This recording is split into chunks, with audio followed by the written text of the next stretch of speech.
that you've all put in the box. It's one of those elusive concepts, and if you consult the extensive literature on play, you'll find different definitions according to different people with different agendas. But there is consensus, and that is that play is a process. So it's not an activity, it's a process that is freely chosen, personally directed, and intrinsically motivated. So that means that play is something that children do for their own reasons and of their own accord. And it's also described as what children do when adults stop telling them what to do. And I think that's a really good way of putting it. And that was by a child as well, so sums it all up.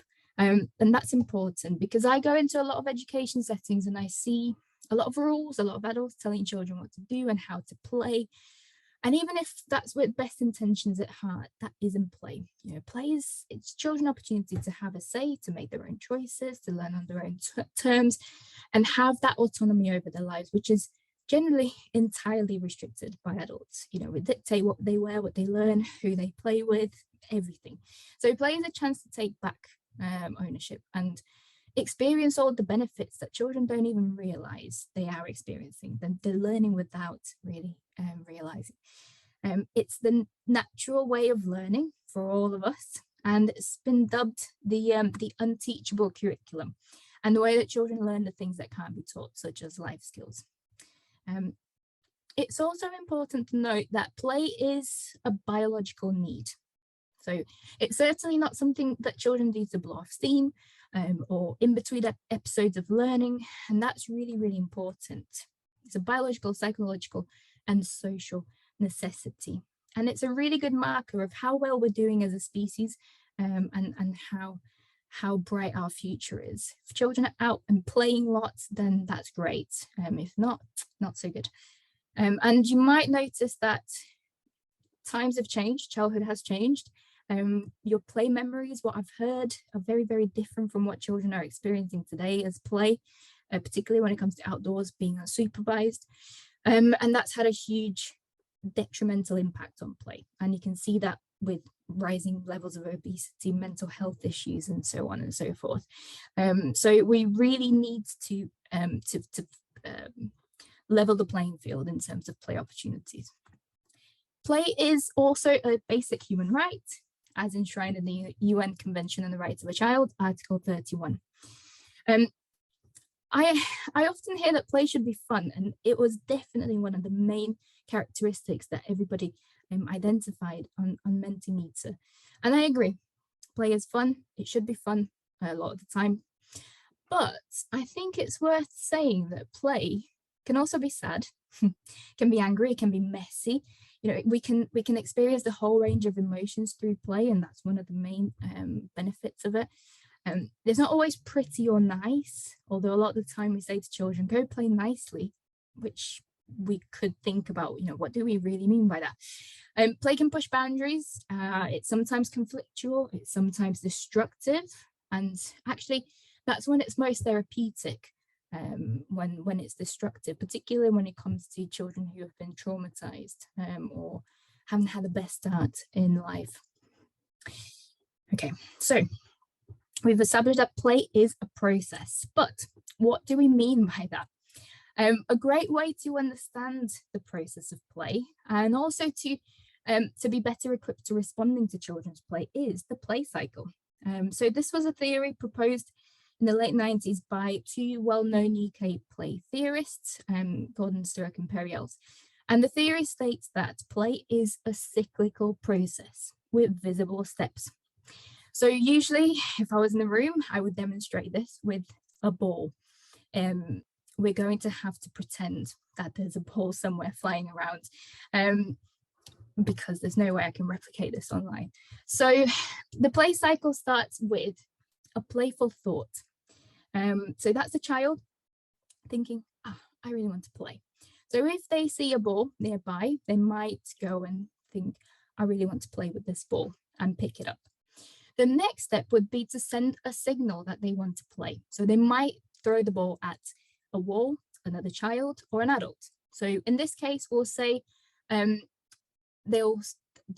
thrown it at an adult, just to kind of keep in line with us helping play. So they throw the ball at an adult, and that is the play cue. That is an essential part of the play cycle. That's the child saying, I want to play with you. So you've got the ball, and now you've got the choice of whether to put it down or to throw it back.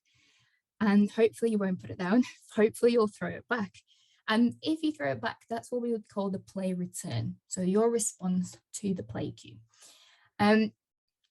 We want play returns to be positive. So we want to return them. And that's really, really important. It's essential to identify play cues. Play cues can be really clear, like having a ball thrown at you, a child winking at you, a child tapping you on the shoulder and then running away, looking back, laughing, which is a very recognizable cue for chase me. But sometimes they'll be a little less obvious. There might be a child just kind of staring at you, not quite sure what to do. So that's usually an invitation to be asked something or be invited to play. And sometimes play cues can be triggering to us, particularly if children have ADHD, for example. Their play cues might be a little bit more aggressive. There might be some pushing and some shoving, but actually they are still play cues. And it's really important that we make the difference between what's a signal to play, no matter how aggressive or unusual or triggering it might be, and what's actual aggressive behavior. So play cues are important, really. We really want, as play practitioners, to respond to these play cues. So we've responded, we've returned the cue, and we start to throw the ball at each other. There's a lot of back and forth, and then that means children reach that sweet spot of play flow. Play flow is where we want children to be. It's when you're calling a child's name and they have no clue, they can't hear you, they're so engrossed in what they're doing. That's deep concentration, and we want children to be there because that's what will help them with their focus levels later in life. So play flow is where we want to be. And then the play comes to an end naturally, and then it goes on in cycles. Sometimes children don't get to the natural end of play because there is something called adulteration, and that is adults going in and stopping play for various reasons, whether we want to rescue it, to educate children, to improve, make play better, or to control play ourselves, because sometimes we might not have got enough play when we were children or enough of certain types of play. And so we tend to go in and sometimes dominate or take over. And that's called unplayed out material. And I definitely have that around things like outdoor play and risky play. And I've learned to be very, very conscious of that. So everybody will have some kind of unplayed out material, more or less. So we want to avoid adulteration. And a really good example of that from practice was from a school I observed about 1.5 years ago. I'll never forget that. There was a group of children, mainly boys, playing doing some role play with a skipping rope, and they had it around each other, and they were playing horses and carriages, and it was so good to see, fully in play flow. And in about 10 seconds, one of the supervisors just shot across the playground and started to shout at the children, "No, this is not how you use a skipping rope. This is how you use a skipping rope," and proceeded to show the children how to skip. Of course, the children knew how to skip. They just wanted to use the resource creatively. And so at that point, everybody dispersed and the play stopped unnaturally. So that's a really good example of adulteration, which was really sad to see because children lost out on that, particularly on the creativity side of things. So we're aiming not to adulterate the play cycle. And then the play frame at the top there, top left corner, and that is the context, the thing that's keeping play together, basically. And that could be a boundary, so a physical room or a corner of a room. It could be music, a song holding play together. It could be a feeling, chase and tag, sorry. And hide and seek are really good examples of a feeling of wanting to be thrilled, not wanting to be caught. That's a really good example of a feeling holding play together. The play frame is usually a good analogy for it is going to the theatre and watching a play, and the stage is the play frame, because everything happens on the stage. If it wasn't for the stage, everything would fall apart. So if you think of play as a theatre, the stage is the play frame. So that is the play cycle, and it's really extremely useful for play practitioners because it's observable. You can see it in practice. And it's a good way for us to keep track of whether or not we're responding appropriately to children's play, to those essential play cues. The best way to illustrate the play cycle is to actually watch a video. So I came across this a few days ago, and I thought, what a perfect way to illustrate the play cycle. So I think you're going to get this in the chat. If not, I can pop the link in, and hopefully you can access it. It's on Twitter, so it's not on YouTube. But have we got it in the chat yet, or shall I just put it in?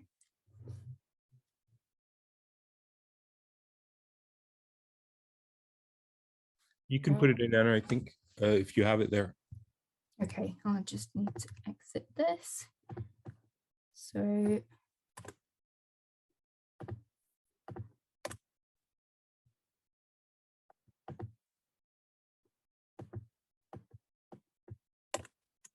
there we go. So that's the link. And I just want you to watch that. It's 30 seconds, and note the different steps of the play cycle as you watch these 30 seconds of pure joy. So I'll leave you with that, and then let me know when you're back. Just a hands up would do.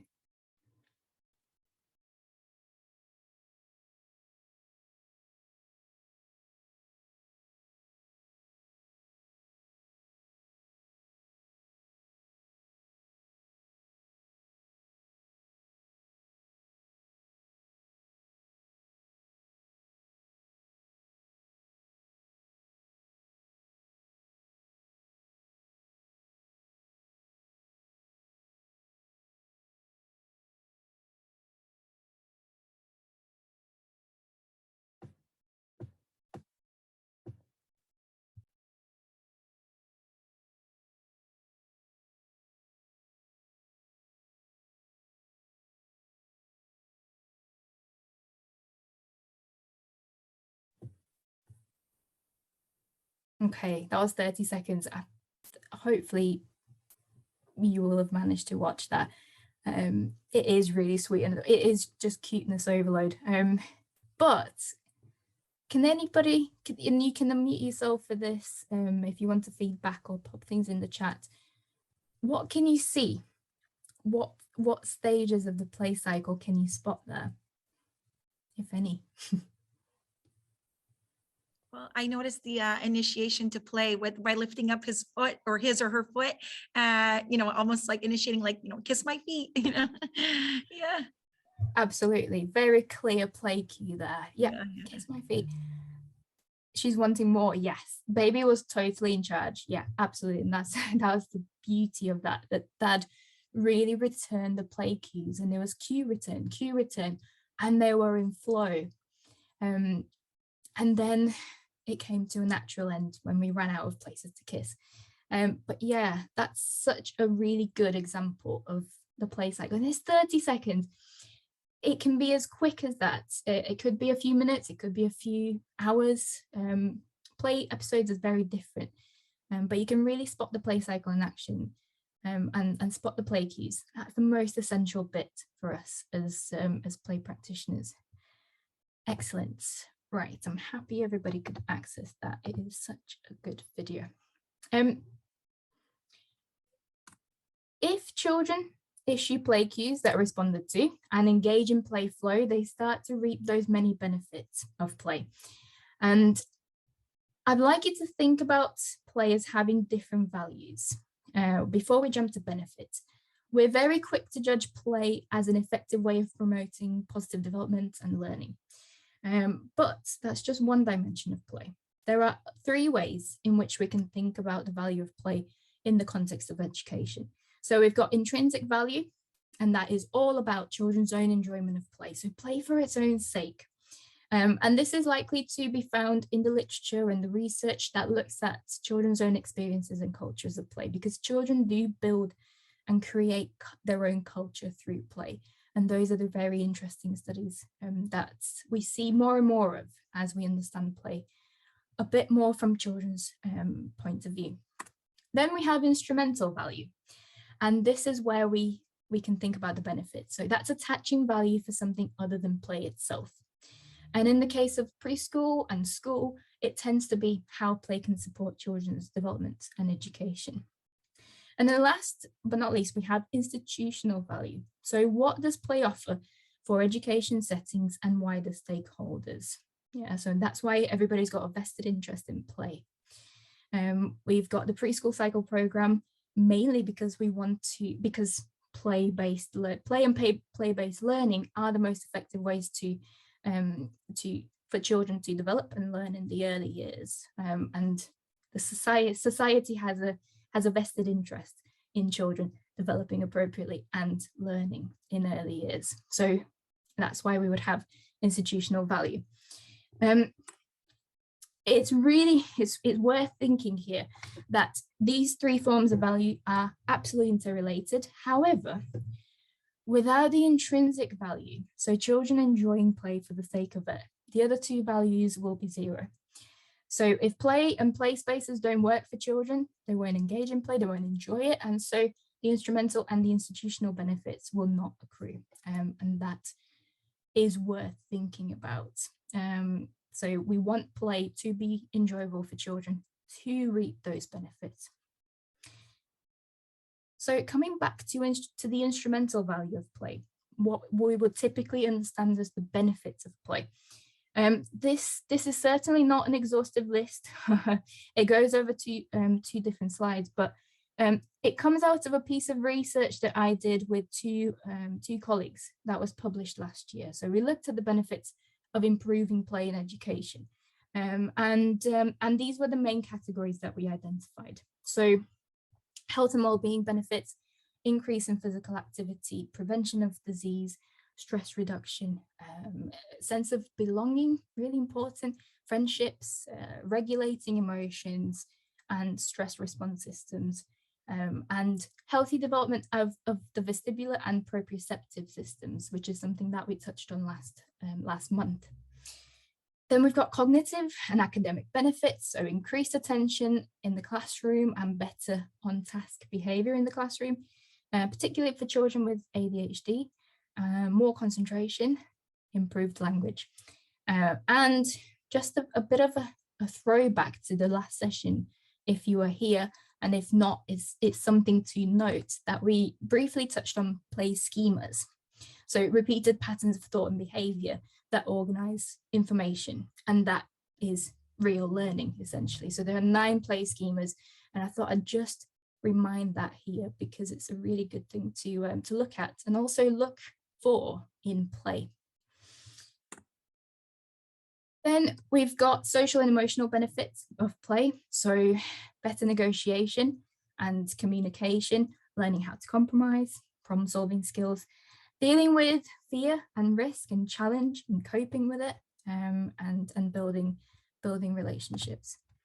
And of course, physical benefits. So more balance, developed motor skills, and so on and so forth, mainly because sports lessons and structured activities don't reach the same levels of physical activity as play does, free play.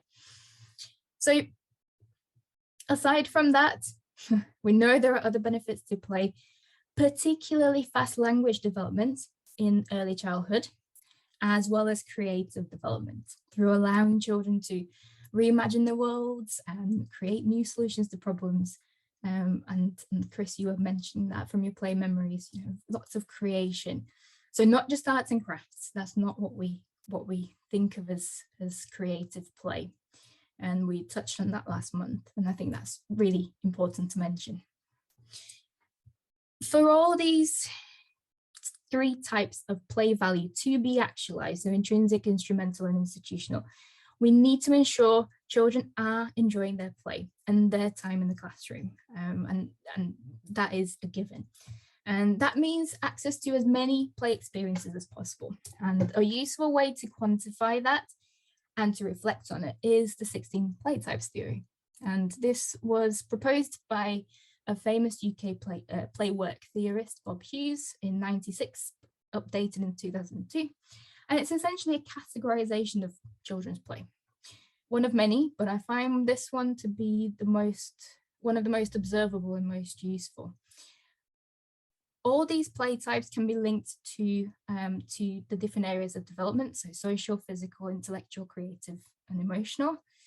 And we won't look at each because I've already provided some information about these play types in the preschool environment assessment that we shared at the start of the year, which hopefully some of you, or maybe all of you, might be familiar with.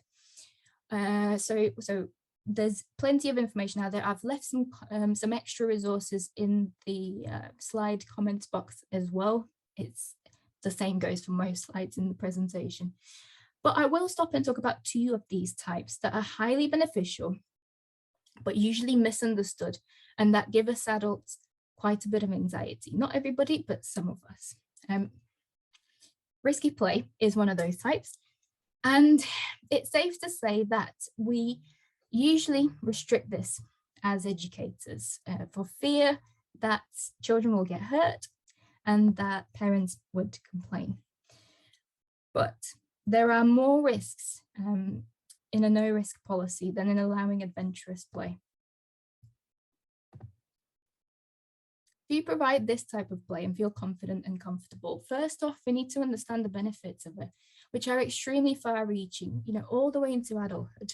You can really see adults who didn't get enough risky play because they have higher levels of anxiety and lower levels of coping with stress. So risky play, it has an extreme array of benefits, from reducing risk of obesity and developing physical motor skills to developing resilience, stress response systems, and very importantly, feelings of achievement and a sense of self, so a sense of identity and self-confidence. So children being able to think of themselves as able to overcome challenge and adversity will translate into more confident learners in the classroom. And those links are clearly identified in the literature and really visible once you start to give access to risky play to children. The next step would be to then communicate these benefits to parents and ideally have a robust policy that includes a section on risk in play. And then finally, we need to think about how we intervene in risky play. If something dangerous is about to happen, then it's fair to stop the activity and then talk to the children about why you had to do that. But if it's just personal anxiety about what might happen, get closer to the children and just observe how capable they can become if they are allowed to take risks. We need to encourage children's own management systems around risk and not just assume that something will go wrong without giving them the opportunity to correct what would go wrong. That's very important. Children also report that they like this feeling of being in control, of being out of control. And that is an interesting dichotomy that is very specific to risky play. And that's why we've got a really lovely quote there about cycling fast in a turn is fun, but also scary. It tickles in my tummy. And that is it's quite an articulate way of putting it. And that shows very much in touch with their own bodies. So interoception, linked to last month. So it's an extremely useful type of play and one that we shouldn't shy from providing. The other type of play that we tend to restrict is rep and tumble or play fighting. And again, this is usually to stop possible real fights and an injury between children. But what we need to account for is, one, play fighting is an innate process that all mammals engage in to bond, to learn social rules, to discover oneself and what's appropriate in terms of touch and consent-wise as well. it doesn't lead to aggression, and that's from research. And two, only 1% of play fights turn into real fighting when there are mistakes and suspicion of cheating, and that percentage can fluctuate in the early years because children don't yet have the communication capacities needed to resolve minor misunderstandings or mistake that might lead to actual fighting. But this is a great opportunity for scaffolding and supporting social learning. So we could have rules and maybe a soft area where children can engage in safe play fighting, but it's important that this type of play is not restricted because children may be more likely to become aggressive or to have aggressive tendencies if they are denied the biological need to play fight. Boys tend to display it more than girls, but girls are also very much into play fighting. You can access some free videos on each play type on the OPAL website. So I've taken some screenshots here. What you'll need to do is register for an account. There at the top, log in, register. And once you click on, once you've logged in, registered and logged in, you'll see a resources page at the top. And once you click on that, you'll get to this page here that says resources. If you click on free for everyone, you'll find the play types videos. They're quite good. I'll leave that with you because they're 2 3-minute videos for each play type. It's a nice visual way of recognizing them and thinking about how to provide for them. So really useful. Thank you, Chris. Okay, so good play can only happen if the conditions are right, and those main conditions are space, time, and permissions. Having enough time for play, access to a good amount of and good quality play space, and having the right permissions from adults to engage in all its glorious forms. Last month, we talked about keeping a good balance of play, child-led, adult-supported learning, and adult direction, which is very much related to time and how you structure it and how you choose to manage that. Space is something that we addressed with the spatial assessment, but we'll also have a specific session on creating good quality classroom environments. But permissions is what will make or break play in your classroom. Being allowed to play is what will ensure access to all those benefits that we mentioned earlier. Whenever we think of play, we must think about these essential conditions for it. Permissions for play are directly linked to our role as adults in play. There are positives and negatives to adults engaging in play. So I'd like to open up the question to you. And again, chat, or if somebody wants to unmute themselves and tell us, what do you think might be the positive and the negative ways in which we can influence play as adults?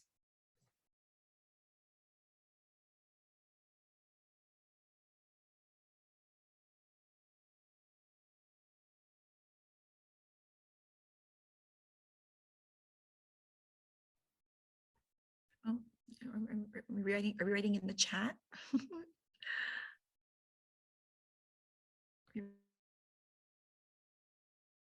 Got 2 people raising their hands. Is that raising your hand is that from last time? Might have left it up, or do you want to speak? Please feel free to speak.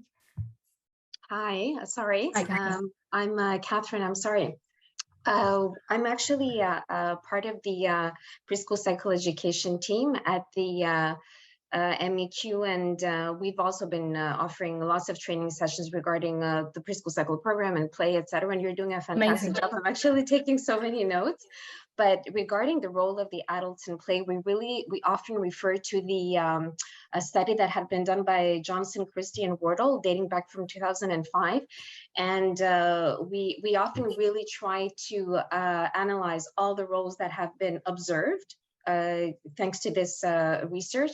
And we try, when we do have little workshops and everything, we try to ensure that the teachers have a feel for every single role that they may or may not take on purpose. Sometimes they happen to intervene, and often when we do ask that question, they intervene a little too quickly, where unfortunately the children become disengaged. And you said that earlier too, in one of your examples, they let go, they move on. And so why?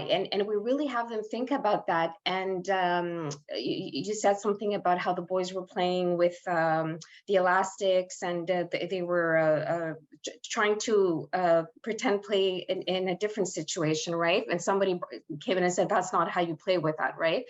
But most of the time, a lot of teachers feel that it's for a sense of security, it's safety.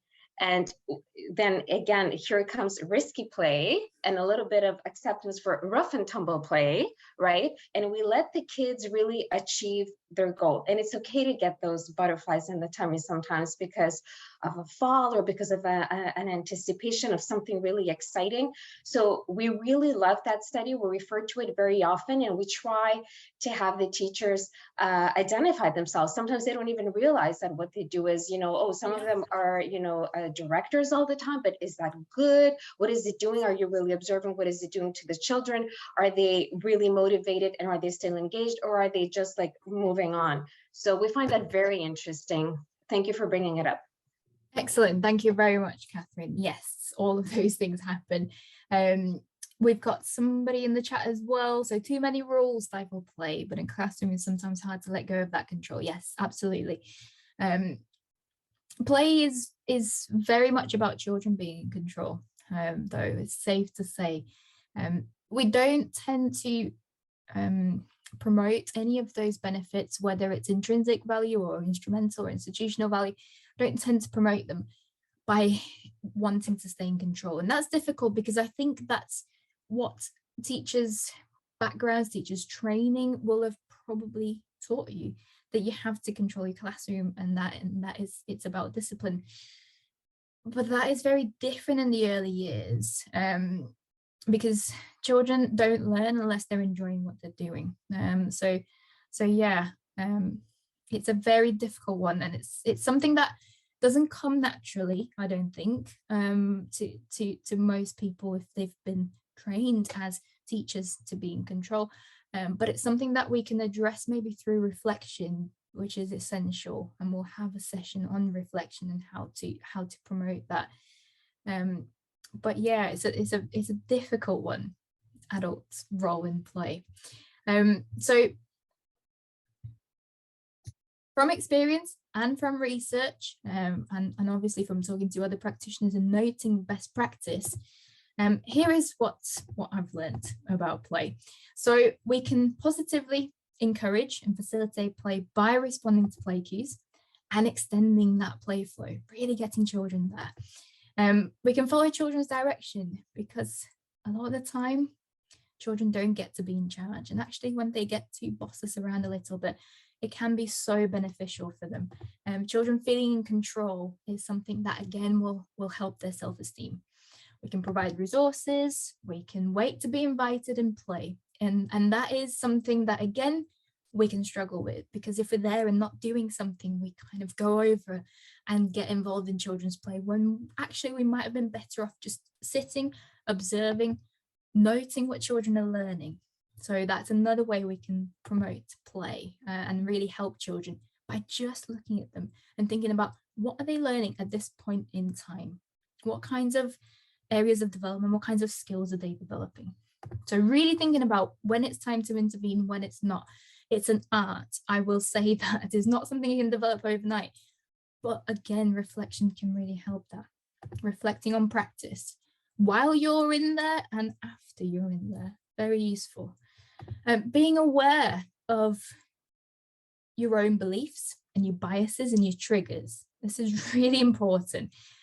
We all have different systems of beliefs based on our education, and we all have biases, and we all have things that trigger us emotionally. So it's really good to be aware of what those things are and how they might influence play, and how we react to children's play, what kinds of things that might happen in play could trigger us. Developing intercultural awareness and practice. We live in a multicultural society, in a multicultural world, so there are bound to be differences in play, and it's really good to develop intercultural awareness, and base your practice on that. And then last but not least, evaluating the quality of play, coming back to it and thinking, you'll have different children, you'll have different cohorts with different play needs every year, or even more than once a year. Come back to your play environment and think about, is this a good quality environment? Is it helping play? Is it promoting all the different types of play? Or could we be doing a bit more?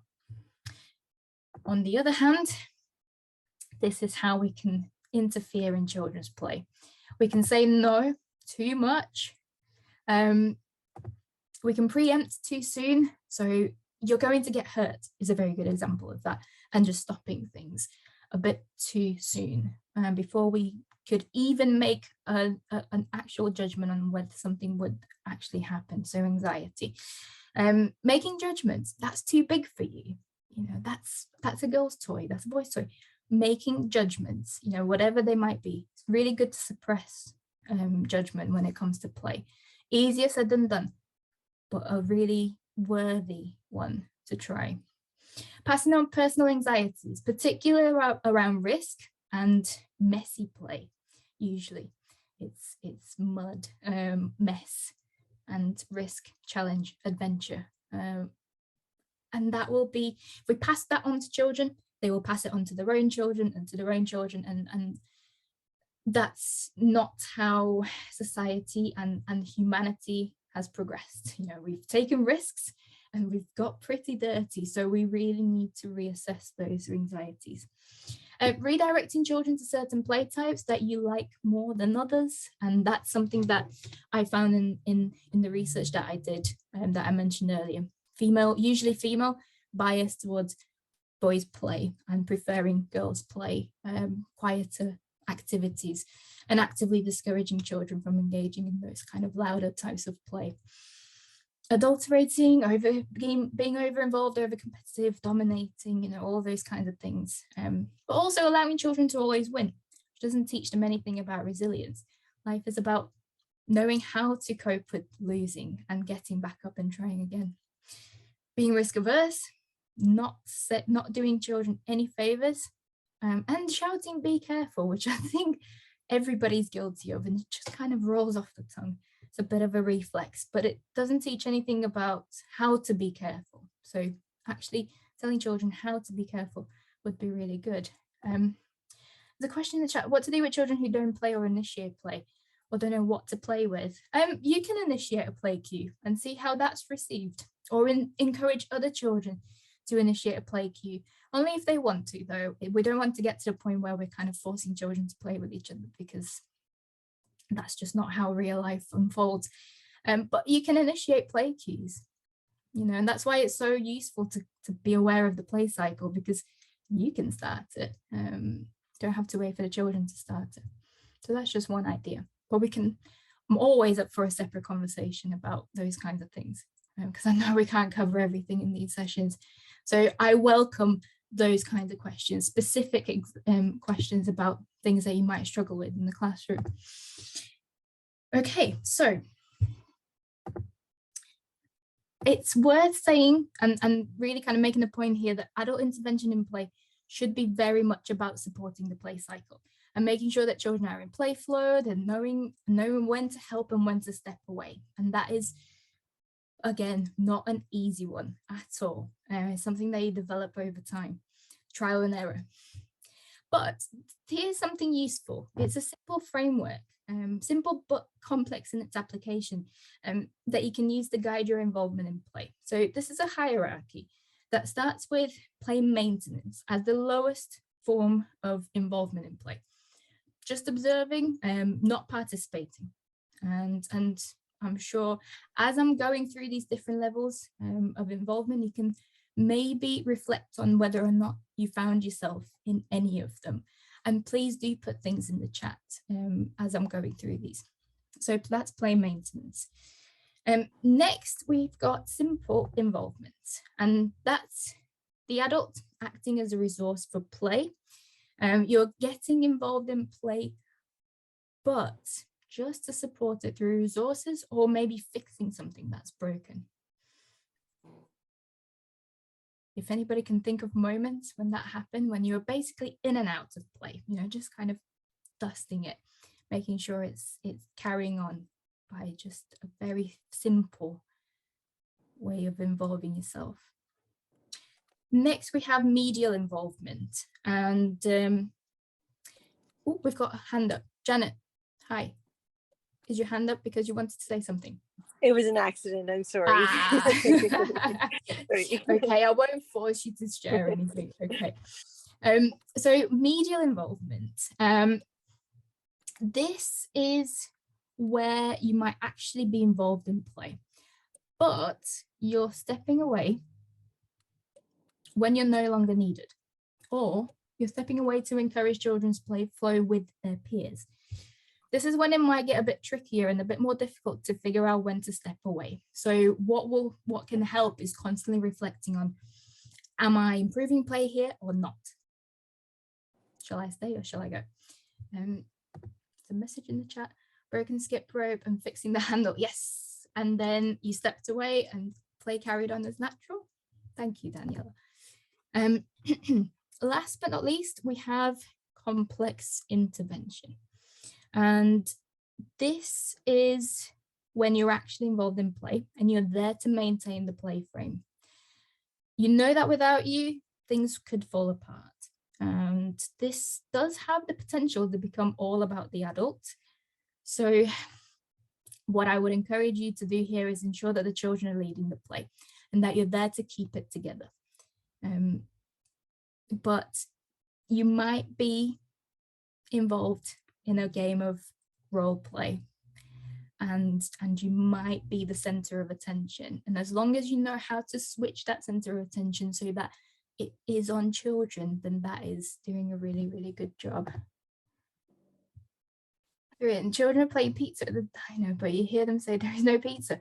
Casually place a large bowl of modeling clay without saying anything and let them come up with the idea of creating a pizza with the clay. Lovely. I love that. Yeah, absolutely. It is indirect intervention, but it's kind of direct, but I see what you're saying. Yeah, absolutely. Not necessarily involving yourself in the play. Yeah, definitely. So that might be an example of simple involvement. Definitely. So thank you for that. That was brilliant. You can always come back to this framework and reflect on your level of involvement in play and how appropriate it might be for any specific situation. It's great practice to think about that. Do I need to be involved, or is there more benefit to being on the edges observing? A lot of the time, the answer is yes, there's more benefit to you observing and being able to quantify and write about children's learning experiences through play, because that's how you can keep track of their learning journey, particularly if you're looking at personalized. I play constantly with the children, pretending I'm a hug monster and felt that I may be wrong in doing this.